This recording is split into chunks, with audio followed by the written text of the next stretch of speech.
Here doing some tokens, and I thought, I know I've shown this a couple times, but I figure I'll show this again. So I see you guys over here with chisels and hammers, and it's really odd. I've never needed to do that. I sell these here. These are BGA razor sharp blades. They're generally used for iPhone repair and Samsung repair.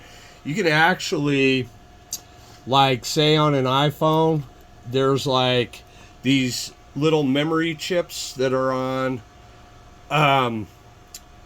top of the CPU, right? So here's like a iPhone CPU, and you know they're socks, they're pop socks, man. So they're chip on chips like this, and they're actually two chips on one BGA footprint stacked.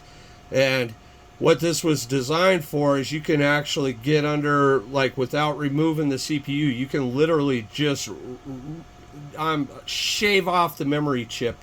And when you do that, it cuts all the balls off the board, everything. It's razor sharp.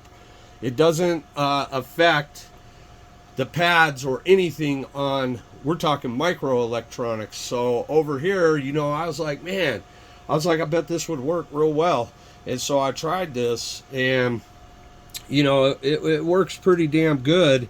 You still got to control it a little bit, but see, like, I don't have to hammer nothing. I'm just using forward momentum. I kind of go right, left, and I put my finger close, because if you go like this, it can slip through and just start popping other stuff off the board. So I'm not saying there ain't risk here, but if you do this right, how this blade's designed is even like with a chisel, there's the top part that's angled like that, and this bottom part, but this is a special metal. This does not scrape the PCB whatsoever.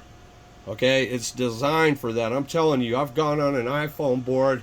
I don't even use heat. I go right under the CPU and just push it across like this, and it cuts all the balls flat. The BGA side is perfect, removes all the underfill and everything. It's pretty wild. The guy that invented this was a pretty smart guy.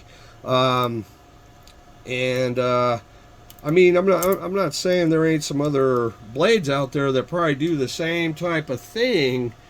But this was the first one I found like a year or so ago. So I just buy them from the guy that, you know, as soon as someone makes something like this, you know, everybody jumps on board, right? So, you know, this is how I get these NECs off of here, with minimal, I mean, nothing to do with anything, you know, board-wise, heat, anything. I mean, no hammering, none of that mess. You do need to watch all these little SMDs, though, you know. So I just kind of take your time with it. Sometimes I can get, like, maybe, you know, you're going to go through these blades if you do this a lot. Seems like maybe, I don't know, I could do a couple of consoles with them. You know what I'm saying?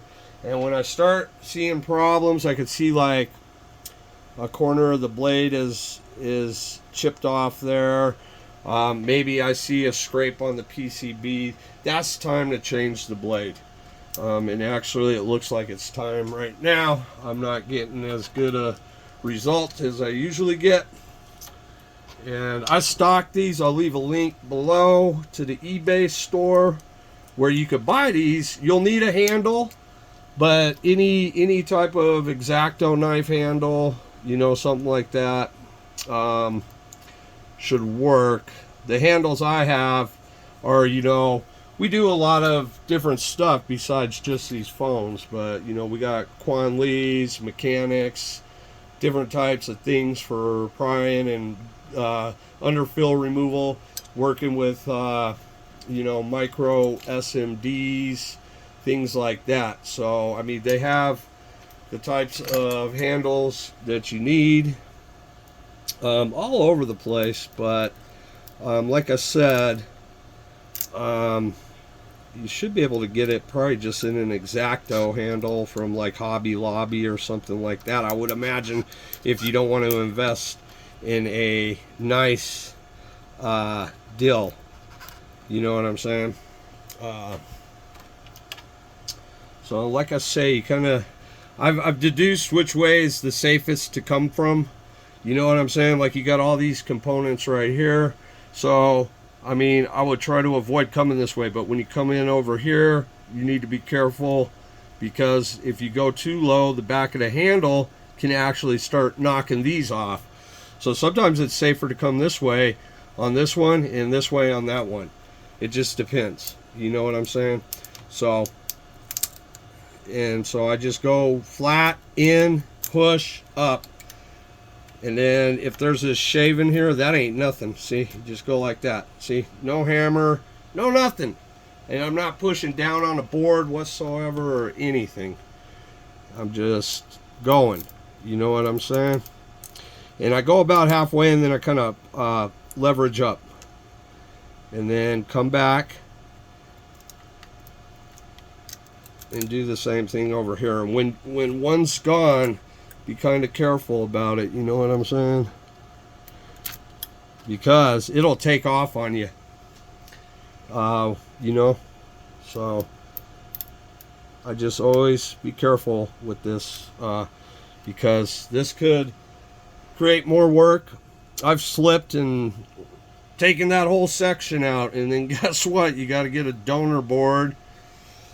And the good news is, when that happens, it doesn't break them off. It just cuts all the pads flat. So they're all still there. I've never had a devastating situation where it goes really, really bad.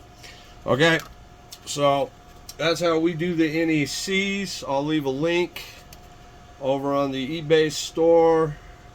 And like, it's not always perfect. Sometimes it comes out better. Sometimes, you know, it's hit and miss, but it's better than a chisel and a hammer that I see a lot of y'all on the YouTube doing. So okay, so we'll put this video up, and we'll see you on the next one. Another Frankie going out the door. We do lots of Frankies, lots of them. We got plenty of boards here. Here's bare dies. These have all been tested, working boards, all of them ready to go. There's a couple customer repairs. Here's all of our donor boards that we recycle or resell for, I don't know, someone else that might need different chips. All right then, check out the eBay store for that blade. It'll make your life easy.